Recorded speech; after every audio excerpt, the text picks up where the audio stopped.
And I really do think this was the greatest excuse to come to New Zealand. We've been trying to come here for years, and then Art said, "Would you like to speak?" And I said, "That's the best excuse yet." So, what I want to do is quickly go through some of the things that I want to talk about today. Is the wonder of our Earth's pollinators. And Art said, make sure people understand what are pollinators, because he's not quite sure sometimes. But I think everyone's aware that we have thousands and thousands of pollinators on our Earth. The bees, the bats, the birds, the wasps, many different other insects that look like flies. And there's just so many that we have that were given to us on this planet. And we as man, the other thing that I want to talk about is our interaction with this gift that was given to us.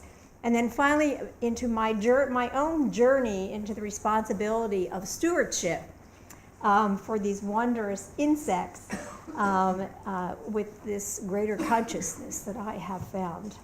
And how we all have to take part in the story of protecting our pollinators that were given to us. Now let's see. Okay. I presented this talk to the Colorado Federation of Garden Clubs in Colorado in the summertime. And they were more interested in gardens, where I'm more interested in the theosophy and philosophy of beekeeping, and also the marvels of the bees themselves. These are insects, and to get excited about an insect is an incredible thing. But when you realize what they are, and that they've been doing this way longer than humans have been on the earth. And the interesting thing about bees is that and we're going to focus more on the honeybee today because that's what I'm most familiar with. But they work in a colony.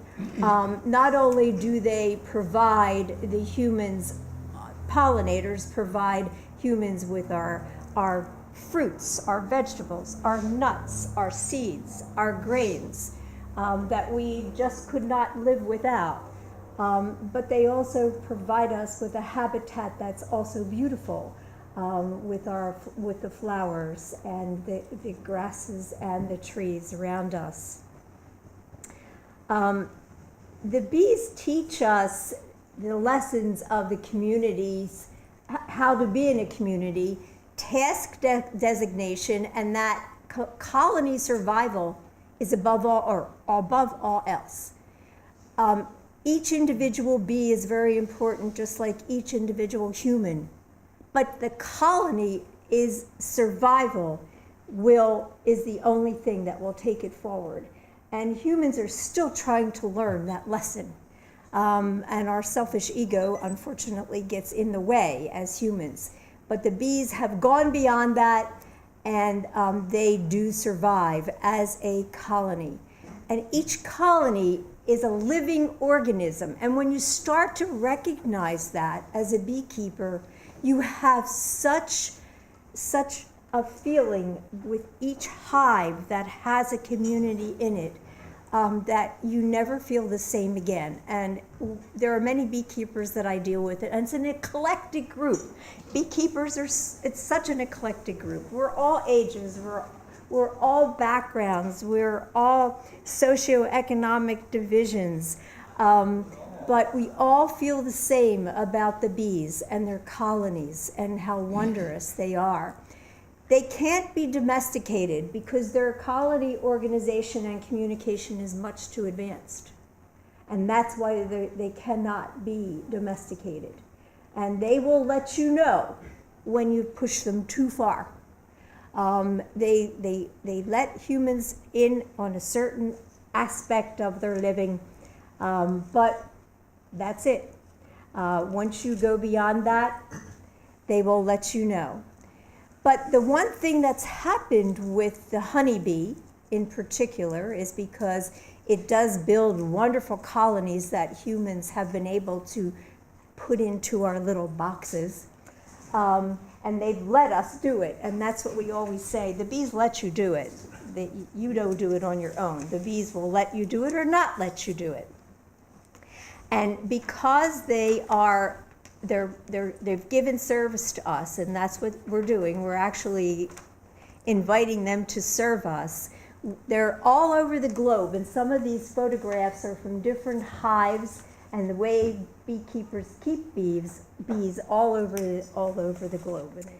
So as I was going forward and watching my bees and learning more about bees, even before I became a beekeeper, I started to recognize something about bees that were quite unique. They have a third eye, the honeybees. Not many beekeepers that I know even understand when I try to tell them about that, but I know. They also are very much schooled in alchemy. If you think about a bee, what it does, and when Art gave his talk the other day, I said, well, I have to go into it here too. They collect the earth's plant nectars. They do their alchemy with the nectar. They break it down within their bodies. They calcinate it, and they calcinate it. Then they add the enzymes to the nectar, and they produce the gold, the honey, okay?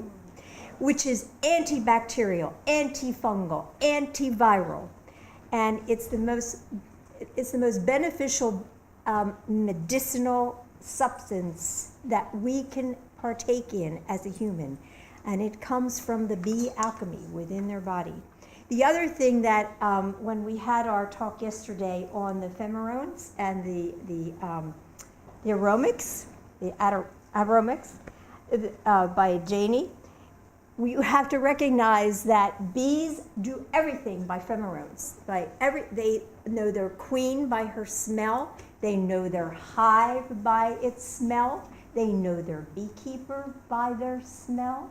So we always tell our new beekeepers, make sure you wash your clothes and get a shower frequently, because the bees will not recognize you if you wear your old, dirty, musty clothing around their hives.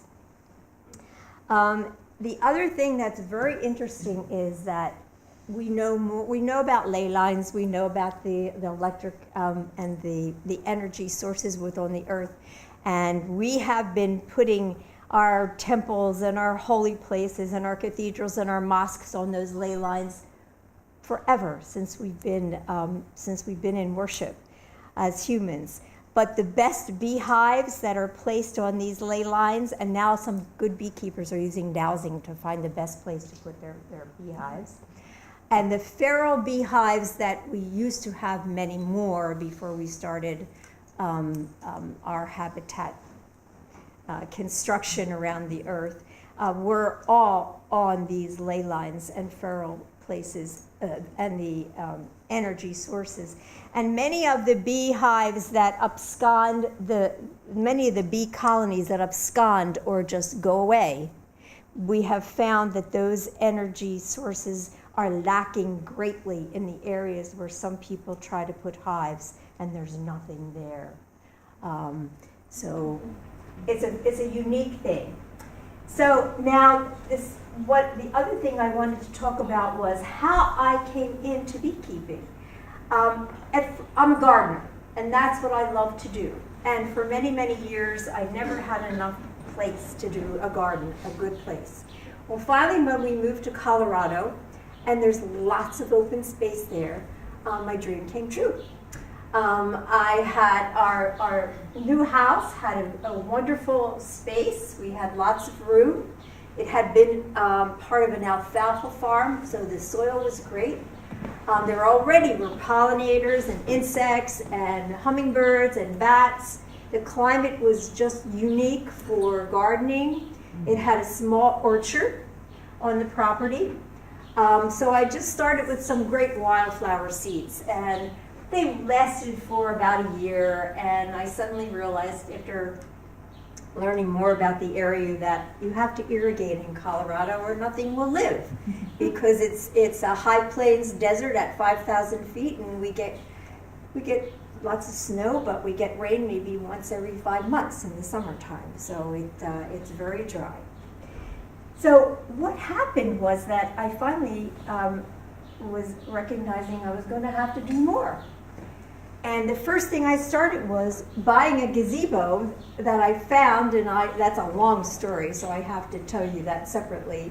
But that gazebo that ended up as being the focal point for the garden was a custom-made gazebo that was used by a dream interpretation group, and it suddenly went up for sale, and it just so happened to fall in my lap, as these things do, by grand design. Not by accident. And then suddenly I thought, okay, what do I do now? I have this gazebo, and when I placed it, I made sure that I did the dowsing, and I placed it in an energy center in the middle of, or not in the middle, in the area of the horse pasture that we bought in the old farm.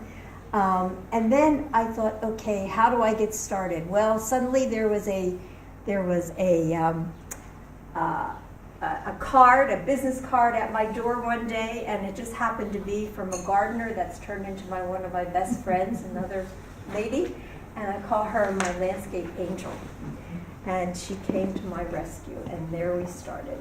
So that's what it looked like, with nothing, with our sacred mound in the back, and I'll tell you that's what we do. And so we had this sacred mound in the back of the property. And that mound was actually dug from the ground to make the part of the new house that became Art's library. So talk about wonderful. We have the ground that became his library. And we then were trying to find someone to build a rock wall around the mound. Well, where do you find someone who builds dry rock walls anymore? Well, we did, at the hardware store, at the local hardware store. He just appeared one day. Art came home and said, I found your mason. I went, what? He went to get a screen fixed at the hardware store, and he came home and said he found my mason. Well, this gentleman had definitely been a rock wall builder in another life. We watched him, and we knew for sure. He was a teacher in a local school, and he built the whole rock wall by himself in 1 week. Wow. It was amazing to watch him. So we said, well, Providence is here again. And then the gardens started to come forth. We started with just the wildflowers that were just thrown out there, and I tried to make them grow. And then finally we had the irrigation, and then we had a more permanent design, and the gardens began to grow. And that's two of our pets who are now buried in our sacred mound since that time. Finally, after all the gardens were starting to be built, my gardener said, I know you love lavender, she said, and still not even thinking that there were going to be bees in the picture, because this didn't happen yet. And Mariah, my gardener, she said, we're going to put a garden path in, and it's going to all be lavender. So you can see the gazebo at the end, the mound at the other end, and then this is from the house looking out to the garden. That's our new dog, and she loves bees, and she loves to eat the bees out of the lavender. She never learns, and she always gets stung and going along the ground. But she's another bee. So that's the lavender. And then we had gardens around the gazebo. We had grass gardens in the back with perennials and boulders and an herb garden. And so my gardens were complete. And it was wonderful. But suddenly I recognized that there were bees on all the flowers and in my bird baths. And I thought, where are these coming from? Well, it came to a surprise to me, and again, I didn't see it before, when my gardens were ready, I walked to the back of the property and I saw my neighbor, another lady, who was dressed in her hazmat suit, as we call them, and she was out there tending to her beehives. And I walked through the high grasses in the back and I said, I didn't know you were a beekeeper. And she said, yes, I am, and she's in her veil. And I said, well, is it easy? And she said, oh, there's nothing to it. I said, okay. And another beekeeper was born. So Art had already started to make me a garden shed. And then I said, okay, it's going to be turned into a honey house. And so the garden shed became a honey house, and you can see the hives on the other side of the garden shed now. That is now a honey house. And I have to tell you that every time I walk into that honey house, it feels so good. There is a definite vibration and energy in that honey house where that honey is processed, that when you walk in there, you feel it. It's just an amazing thing. So once I decided to be a beekeeper, I had to start studying. So there are all my books that I started to read. I took a beekeeping class, and that's our syllabus as Beekeeping for Dummies. It's still one of the best books on the market. And now I was so intimidated when I first went. Now I run the class. After 5 years, I ended up being the coordinator for the new class for the new beekeepers, which is a joy. But before you become a beekeeper, you have to build all your equipment, and this is my carpenter here, and he puts it all together because it comes together in pieces, in kits. So you have to put it all together, and then finally you get your bees. I don't know that, but you have to buy your first bees. And they come in a package, and you go, oh, here they are. And then you really are on the second gear because you have to get started. So you start working the hives, you harvest the gold, some of your bees die. Occasionally you do have a hive that perishes, but then you have lots of people that are helping you with the hives. Then my friend Mary and I, she is also a beekeeper. We're both in our 70s, so we're called the good old girls when we go into our hives. And we have our honey at last. So we help each other harvest our honey. This is inside my honey house.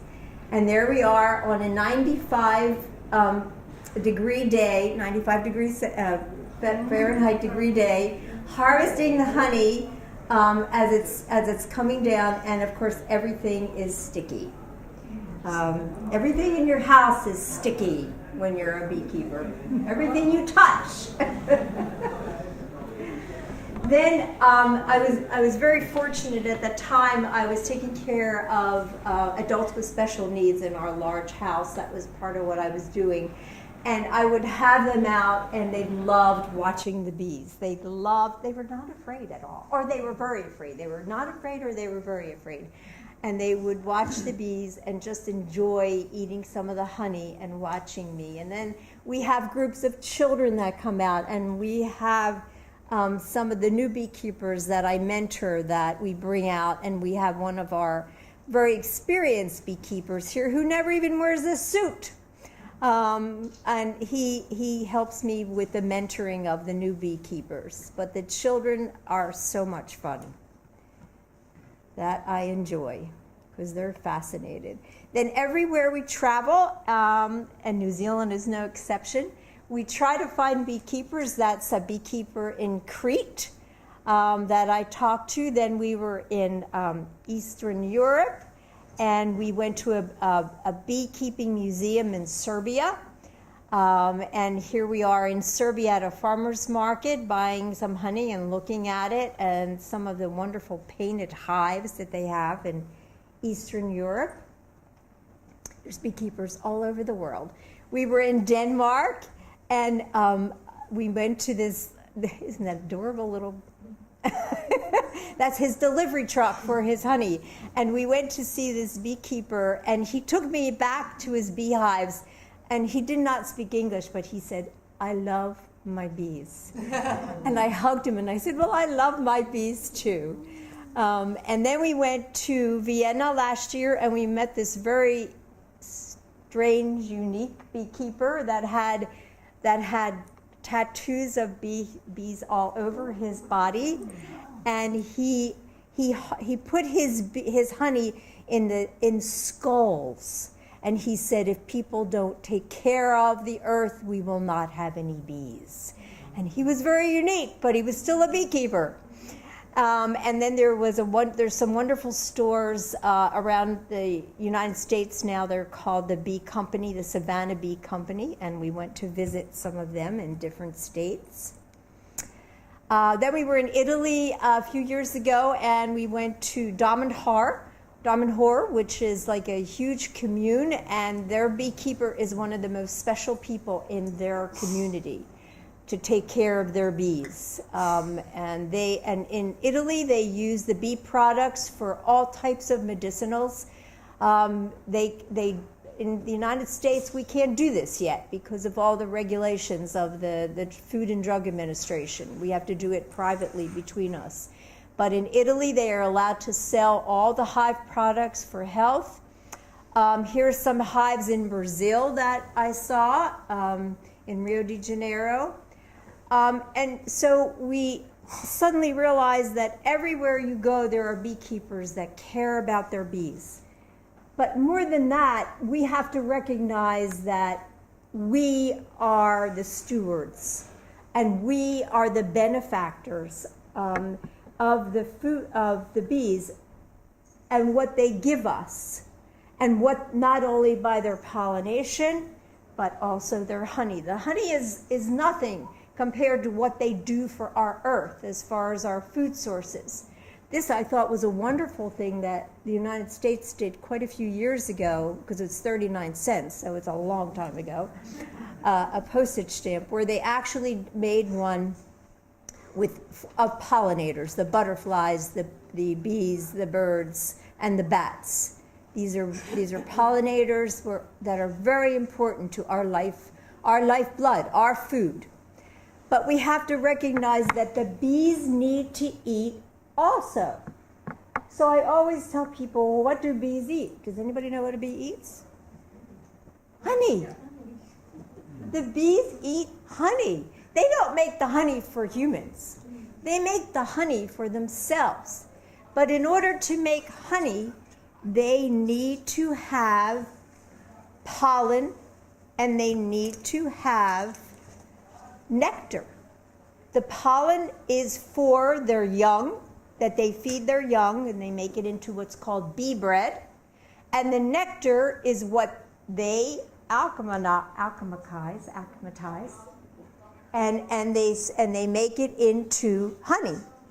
So the bees make the honey for us. They pollinate the flowers, but they need to have food themselves. And the food source comes from our vegetation on this earth. That's very critical. And if we don't have bees, we can end up pollinating on our own, which is not going to be an easy job. Either we're all going to have to strap on wings, like this picture, I think this is very good, or like in places in China where they have many thousands of people going out and pollinating with brushes, which just won't work for the earth's people. So the bees are very important. And the greatest threat to bees right now is habitat loss. You've heard that before, right? But it's up to us to protect the habitat where bees are and protect their sources of nectar and pollen, so that in turn they can be pollinators for us, for all the crops that we need them for, and that we have to feed them and they will feed us. So there is this wonderful, unique service that we do have to provide to each other. But beyond all else, what I think is important is that the bees are a wonderful excuse to be in the garden. So if you have anything that you love to do, and to me the garden is where I do my meditation, is where I do my reflection, is where I get my exercise, it's where I commune with myself and with everything around me that's natural. And in the service of being a gardener, I in turn get some honey. I see the pollinators, all the native pollinators. Now, the native pollinators include all these great bumblebees that I saw out here. And these are not honeybees here. These are other pollinator bees. These are not honeybees. These are all different pollinators. So the native pollinators are not they don't build colonies like the European-derived honeybees. And the European honeybees that we all use across the earth were there way before it was Europe. It's just where their genes come from. So as my last slide, I always say that we have the greatest gardener on earth, and that's our bees and our pollinators, but we have to give them a place to do their work. And so it's a symbiotic relationship. If we want to see alchemy in real life, we want to have the honey for our health, and we all know that they've been using honey in Egypt and before for not only for health but for sacred ritual. And for other things, and for wax. I always forget the beeswax, but of course that's been used for centuries too. So that's our great servant, and we have to be a servant to the insects and to the bees. And that's all I have to say.